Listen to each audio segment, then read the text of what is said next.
ঈদের কেনাকাটা, ঈদের জন্য অতিরিক্ত হুমড়ি খেয়ে শপিং এ পড়ে যাওয়া, এটা আমাদের ঈমানের সাথে যায় না। এটা আমাদের রমজানের চেতনার সাথে যায় না। আমরা যথাসম্ভব নিজেদেরকে সংবরণ করব।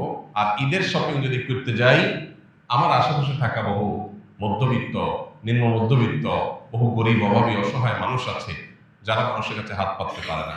তাদের বাসা বাড়িতে বহু তিন পরিবার আছে, বহু বাচ্চাহারা বাবা আছে, বহু মা হারা বাচ্চা আছে, বাবা হারা বাচ্চা আছে।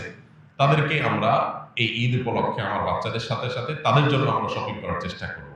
আমাদের বাচ্চাদের সামনে যে সমস্ত ভিডিও ফুটেজগুলো আসে ঈদের কেনাকাটা, সেগুলো হলো উন্মাদনা। বিশাল বাজেট নিয়ে গেছে, এই সবটুকু আমার, সব টাকা দিয়ে আমি কিনবো, যা খুশি তা করবো। এগুলো মনুষ্যত্ব নয়, এগুলো কোনো কোনো ক্ষেত্রে পশুত্ব। মনুষ্যত্ব হলো যে আমি আমার ঈদের বাজেট দিয়ে এটা কিনবো আমার জন্য, এটা কিনবো আমার প্রতিবেশীর জন্য, এটা কিনবো আমার গরিব বন্ধুটার জন্য, এটা কিনবো আমি আমার অমুক আত্মীয়ের জন্য। সবাইকে আমার ঈদের আনন্দের সামিল করার চেষ্টা করব। আমাদের মুসলমানদের ঈদ হলো ত্যাগ এবং ভোগ, এই দুইটার সমন্বয়ের নাম। শুধু ভোগ এটা কখনো ঈদ হতে পারে না। মুসলমানের ঈদে অন্তত শুধু ভোগ থাকতে পারে না। বিধায় আমাদের ঈদের আনন্দের জন্য শুধু আমাদের জন্য না হয়, আশপাশের জন্য হয়।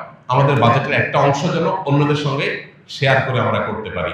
বাকাউতি করা, গর্ব করা এবং অন্যদের সাথে কম্পিটিশন করা, এটা কোনো আমাদের ঈমানের সাথে যায় না। আল্লাহ আমাদেরকে বোঝার তৌফিক দান করুন, আল্লাহ আমাদের সংশোধিত হওয়ার তৌফিক দান করুন। রমজানের শেষ দশকটা আমরা শপিং মলে না কাটিয়ে মসজিদে ইবাদত বন্দেগীতে আমরা কাটাবার চেষ্টা করবো ইনশাআল্লাহ। এবং ঈদ প্রকৃত অর্থে তাদের জন্যই যারা ইবাদত বন্দেগী সঠিকভাবে করতে পেরেছে। ভাইরা আমার, রমজান শেষ হয়ে আসছে, আমরা রমজানের শেষ দশকে এনে কামল করবো ইনশাআল্লাহ। প্রতিদিন একটিবার হলেও চোখের পানি ফেলে আল্লাহ রাব্বুল আলামিনের কাছে ফিলিস্তিনের নির্যাতিত মানুষগুলোর জন্য দোয়া করব। আল্লাহ তাদেরকে যেন উদ্ধার করেন, তাদের যেন আল্লাহ তাআলা রক্ষা করেন। আর আমাদের যে ভাবলেশহীনতা, আমাদের যে এ সম্পর্কে একেবারে দায়িত্ব জ্ঞানহীন আচরণ, আল্লাহ যেন আমাদের এই আচরণটাকে পরিবর্তন করে দেন। ঈমানের চেতনা যেন আমাদের মধ্যে জাগায় দেন এবং আমাদেরকে যেন আল্লাহ তাআলা মাফ করেন। আমাদের ভাই বোনদেরকে যেন আল্লাহ তাআলা সান্ত্বনা নসিব করেন, তাদের কষ্টকে আল্লাহ যেন দূর করে দেন, তাদের মৃতদেরকে আল্লাহ শহীদ হিসাবে কবুল করে নেন, তাদের জীবিতদেরকে আল্লাহ তাআলা শক্তি সামর্থ্য দান করেন। মুসলিম শাসকদের ঈমানের শক্তি আল্লাহ তাআলা শানিত করে দেন, তাদের ঈমানের দায়িত্ব পালন করার তৌফিক দান করুন। এমনকি অমুসলিমদের মধ্যে মানবিক মূল্যবোধকে আল্লাহ তাআলা জাগ্রত করে দেন। তারা যেন এই বিশ্বের ইতিহাসের সবচেয়ে বর্বরচিত অমানবিক আচরণের বিরুদ্ধে লড়াই করতে পারেন।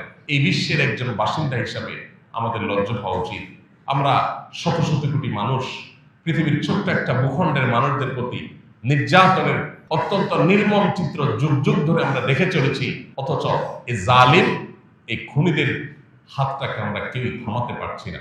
এই পৃথিবীর বাসিন্দা হিসাবে আমাদের জন্য এটা সবচেয়ে বড় লজ্জা, সবচেয়ে বড় আমাদের জন্য আফসোসের এবং সবচেয়ে বড় অনুতাপের। আল্লাহ তাআলা আমাদের এই অক্ষমতাকে মাফ করে দিন, আমাদেরকে আল্লাহ তাআলা সক্ষমতা অর্জন করার তৌফিক দান করুন।